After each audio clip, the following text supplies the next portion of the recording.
Okay, Mr. Artist in Recovery, Mr. Darrell, who opened up a can of worms and came out with a frozen can of ice.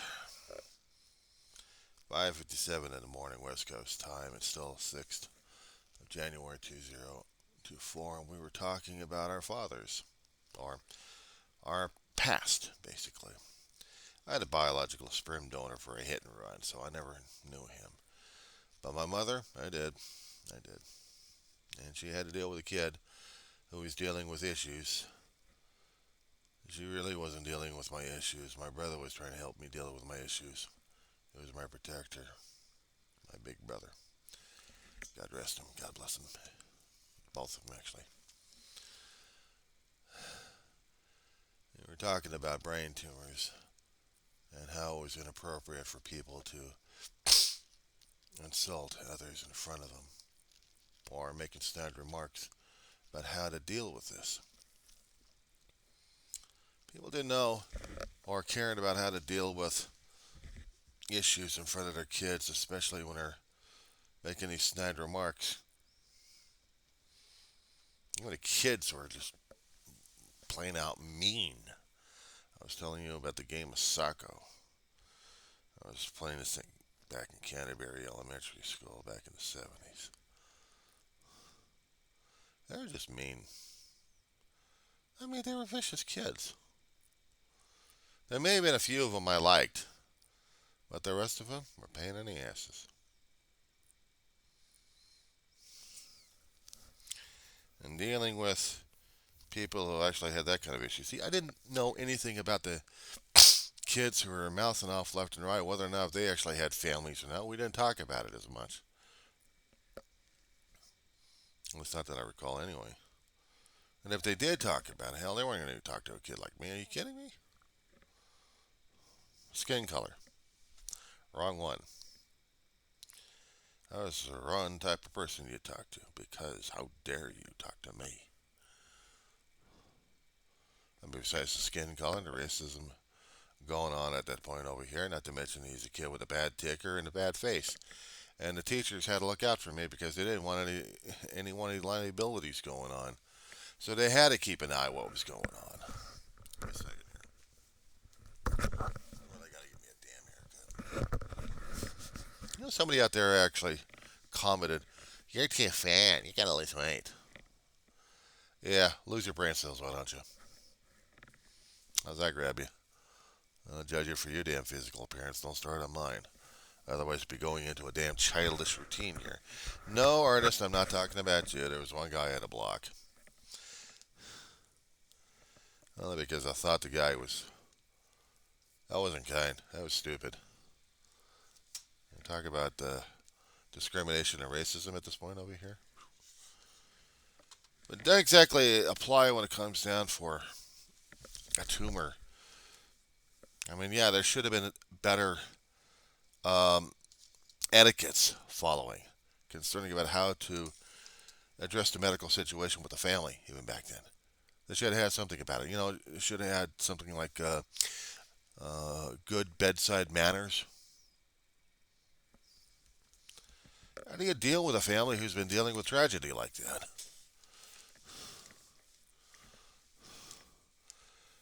You know how to deal with mine? He's a good, strong kid, Ma. He's a good, strong kid, Marianne. He'll be fine. He's a good, strong kid. He's a good, strong kid. Thank you very much. Use me as a damn pincushion. Medical establishment had no hearts during those days. If they did, they didn't exactly show any human emotions concerning about how a kid's being affected by this damn crap. Oh, kids gotta be strong. Kids gotta be strong. Kids gotta be strong. Surprised they didn't do the shit you do. I mean, come on. Did you actually have anybody out there who kept picking on your ass of you being a weak kid? Pediatricians, maybe? Other people? Other adults growing up? Going back over this information and talking with therapists about the damn thing, I'm thoroughly convinced they gave me the PTSD I had for a lifelong hatred of the medical establishment. And they wonder how come I keep canceling my doctor's appointments left and right. I'm still dealing with this damn crap. I don't trust any one of them. Damn quacks and hacks and pill pushers out there. It's like dealing with Dr. Hackenslash and his incredible pill pushing machines out there. I don't want to kill you. Well, you have this potion over here to make you fat or make you insane. Perhaps we'll make you grow another organ in your head. By the way, we'll get rid of your acne at the same time. I got this magical potion over here. It's supposed to be a cancer drug, but don't tell anybody about that one here. And this will kill you. Oh, I'm sorry. This will cure you of your acne. Hey, get off my damn screen. Damn bugwort. You, off. Off. Thank you. Scrambled, schmuck. I deal with it on a constant basis at this point. Cold as hell, and these guys are still out and about. Yeah, I'm doing a hack and slash routine. It pisses me off that I have to keep canceling doctor's appointments left and right just to keep my own mortal corpse working. Let alone the damn brain. I have to keep talking to a kid who hadn't had a tread I have. But she's got the academia, she's dealt with probably other people, but you know, each one of us are carrying our own damn treads of our own past, including past traumas of we're seeing our loved ones dealing with issues that we still have an issue with today. As I said before in my last video, when I heard about that one, you're trying to find the right words that the kid inside of you had remembered on what you witnessed and experienced while dealing with your old man, dealing with his life-ending demise. How do we as kids deal with that cope? With that coping mechanism? How do we deal with that? We're going to be losing the people that we loved. It was hard enough trying to talk to the kids or to anybody else, including the adults, how we felt about losing our family. I don't know how close you were with your old man. I hope you were. So maybe you can understand this particular point of view here. Me dealing with my great aunt. I mean, my aunt was grieving at the time, and I guess there was no communications in my family or even among the medical establishment at the time. How they deal with a grieving adult who had been with a companion for so long and then loses their loved one. And how do you deal with a grieving adult, an elderly, a geriatric, an aunt? What do? You lock them up. You lock them up. We had one of my uncles, one of my mother's brothers, favorite brother, who was being the caregiver, took charge of my aunt because she was in a position not to take care of herself. She had been living in a home in Oakland with her husband for so many years. His name was Al, probably short for Albert. I wish I'd known more of the family history on this one. Oh man, I would have loved to know about this one. He was a nice, funny guy. He was a collector of comic books. He was very nice to me and my brother. He gave comic books to me and my brother.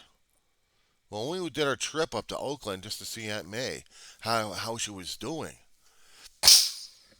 Look at a Victorian age house that you dare not touch or disturb the stuff around you. And if you're going to sit, you sit there quietly. You don't talk. She was that strict during those days. I didn't know her in her youth. I had no history of her. My grandmother would probably tell the stories to Mom, but never told me the stories about her own sister. Or let alone my grandmother's history. Except I knew that she was a school teacher, a school marm, a band leader. My grandmother did a lot of things growing up. And she would always have these little, I don't know what the hell you would call them. Even to this day, there was no way for me to define it. on how they would communicate with each other. It's like brothers and sisters, or brothers and sisters. There's this kind of communication level here. Now we both know it. It's just undefinable. It's not stated. There is nothing in the English dictionary that would put the label on this one here. But when Aunt May lost her husband, she turned into the most sourest person because she was in mourning and she was in pain and she was grieving like crazy to where she couldn't take care of herself. And my uncle, at the time, who lived up in that area, he lived in San Leandro, and he had put her into a home.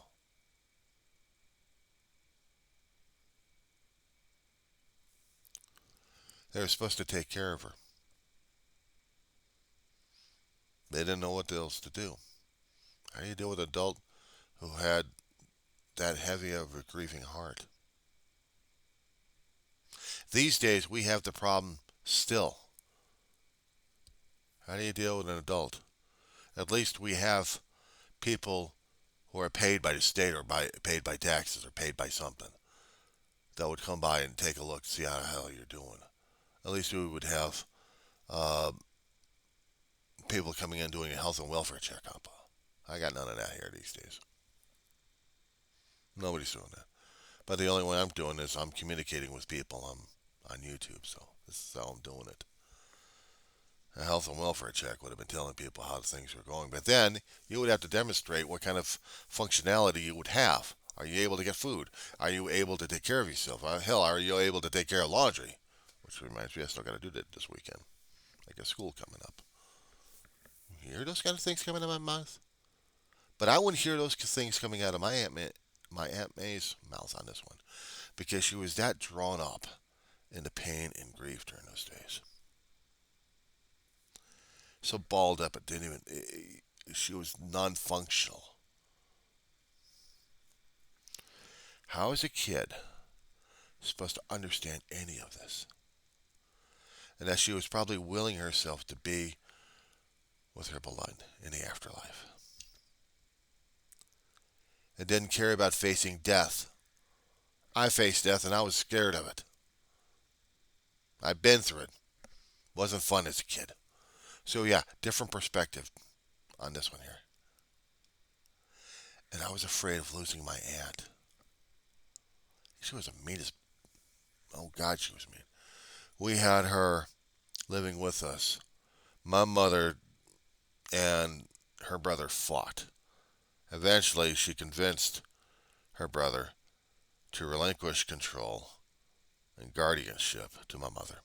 And we would live under one house, one roof. But it'll take time. It would take time. Meanwhile, she would be living with my grandmother. My grandmother would be looking after her a little bit. We still had relatives across the street in this one neighborhood that would also come by to see how things are going.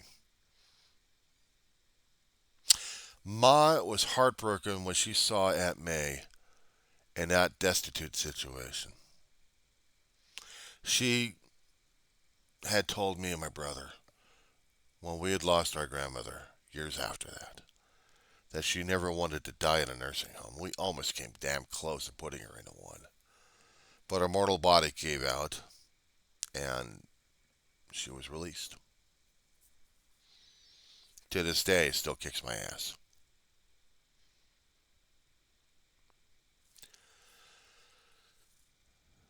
And dealing with an aunt who's been grieving like crazy.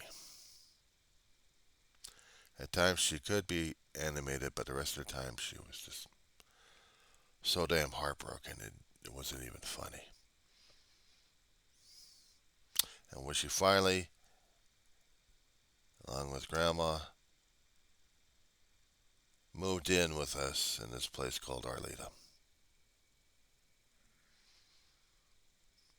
That was a Ma was going to get money from the state to take care of them both. Grandma had already been retired. She'd already been living on Social Security. She was barely able to afford a duplex, but she'd get groceries from her family, her son-in-law, and also her daughter,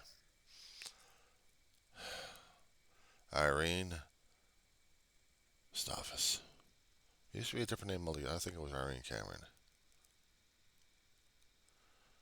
and George Staffis.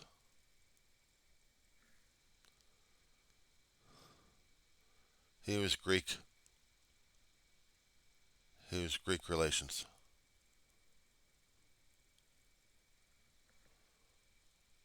and he had no concept of being an alcoholic or seeing someone in that kind of condition. Except I always found a way to get my aunt inebriated all the damn time. It was hard seeing her sober. I always got used to her being drunk all the damn time. Hey, you talking about family stories on this one here, Art? She's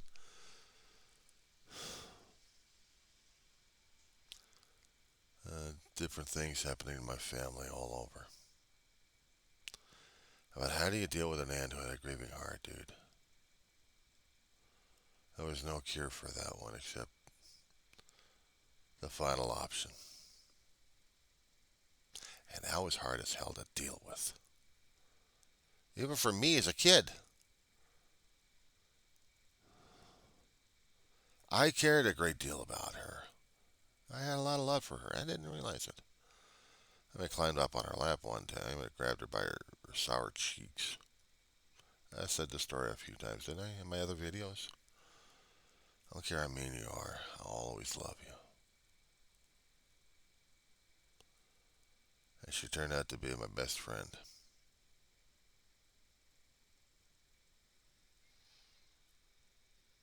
I guess at the time I saved her soul and didn't even realize it. But I know that when she kept going into the hospital, she always scared the hell out of me when they thought she wasn't coming out. At one time, I had to go across the street to a church. I mean, right across the street from our house in Arleta, and pray like crazy. Eventually, her heart did give out. She died in her peace, in her sleep. She had a heart attack right after my damn birthday, 12 years old. And that was hard for a 12-year-old to deal with, but I still had to deal with it. Why? Because I still had to go to school and I had to live. I had to be a tough old kid. How do you deal with a grieving and broken heart? Living with your aunt day by day by day, and imagine dealing with your father day by day by day. He was probably put into an institution or a nursing home or a warehouse of sorts. A warehouse. It was hard as hell trying to see people like that in nursing homes. Even as a kid growing up to be to an adult, seeing people housed up like that. I'd seen them change throughout the years, but to me it was still it was still hard as hell to deal with. And hearing the stories about how my aunt would be facing a wall all the time, or a corner, just because she couldn't deal with it. She couldn't deal with the loss of her beloved.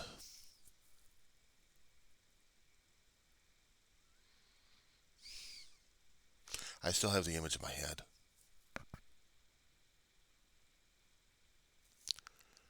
I still wouldn't know how to deal or function with that. I wouldn't. My brother and I had an aversion to places like that. I mean, Grandma would never be put into a nursing home, but she was placed in a hospital for the last few days of her life before she passed away from the complication of the largest stroke that she would ever go through. And she slipped. And my mother, oh God, she wouldn't deal with it. Locked herself down on that one. But at the service, at the memorial, actually, that was the reception at our house. She made a she made my brother promise never to put her into a nursing home under any circumstances. My brother made the promise, and he made me promise we wouldn't do that to Ma. But we came damn close of putting her into a respiratory facility. If she had started to regain consciousness, if she actually started to regain her senses, we would have to constantly make the trip on a day by day basis from the Antelope Valley to the San Fernando Valley just to be with her. And my brother did that all the time. He'd beg, borrow money from people just to get gas, to get out to see her. She had, Ma had an injury happen at the hospital that they wouldn't keep her. They discharged her. The insurance, it was a screw up on this one. They didn't have any skilled nursing facilities in the Antelope Valley available, even to her own insurance, because everyone else's book saw that except for this one place that would help her recover from a slip and fall in the hospital. In the hospital, damn it, they discharged her ass. They wouldn't admit her back in because of the injury happening on herself. God, if we actually had a lawyer during that time, we'd be fighting like hell in court on that one. But we didn't. But they managed to find a skilled nursing facility that she'd stay in for about a month to recover and work on her muscles so she can move around with her legs so she can walk. My brother had to be a hard ass on him. He had to get the power of attorney, a durable, signed by Ma, so he'd be able to fight for her. In about a month and a half, I think, she got out. She was happy about that one. She hated the place. I didn't blame her. I didn't like the place either. God, it gave me bad memories and gave me bad feelings on this one.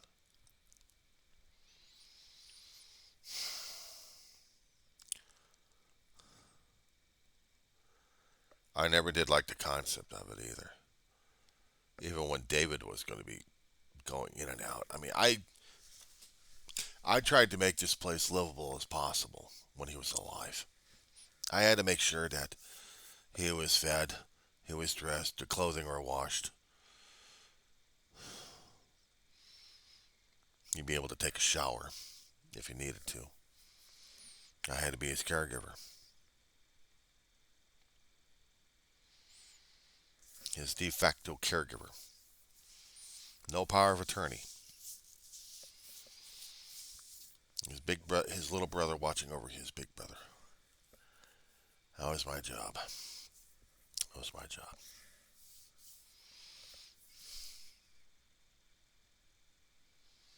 Didn't matter what kind of situation I'm in. I had to make sure he was all right.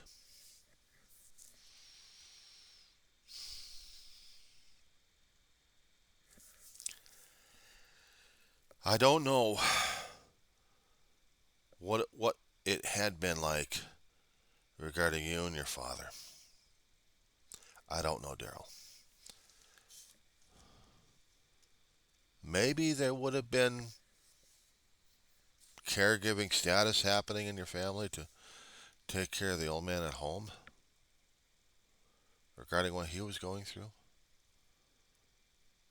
But for me, a nursing home during those days was just a housing area, just warehouse them, treat them as cargo.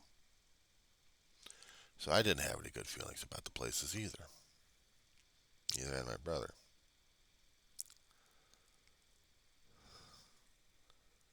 I know he died a long time ago, but I'm still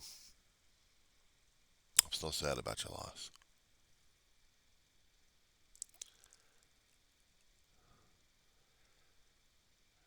I'm glad your mother's still alive. Do cherish every single second you got with her, please. I beg of thee. I'm not kidding, Daryl.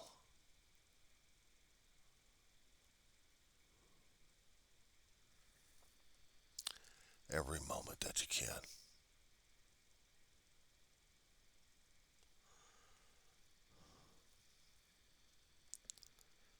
Trust me on this one.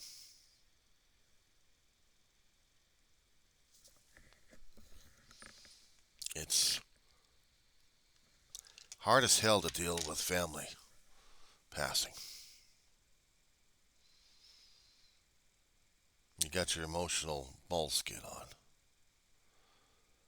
but eventually, damn thing's going to get ripped off. And you're going to be dealing with a hell of a lot of conflicting crap that's going to be tearing your ass apart. We all have to be functional in our own way, one way or another. But once you're triggered, dude, once you're triggered, I know it too damn well. I wish to God I hadn't. They never told me anything about how to deal with the damn process.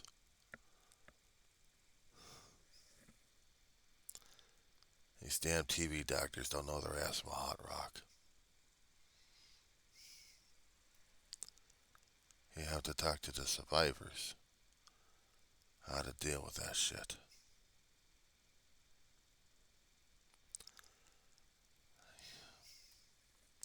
I guess I got more coming out of me. I'll talk at you later.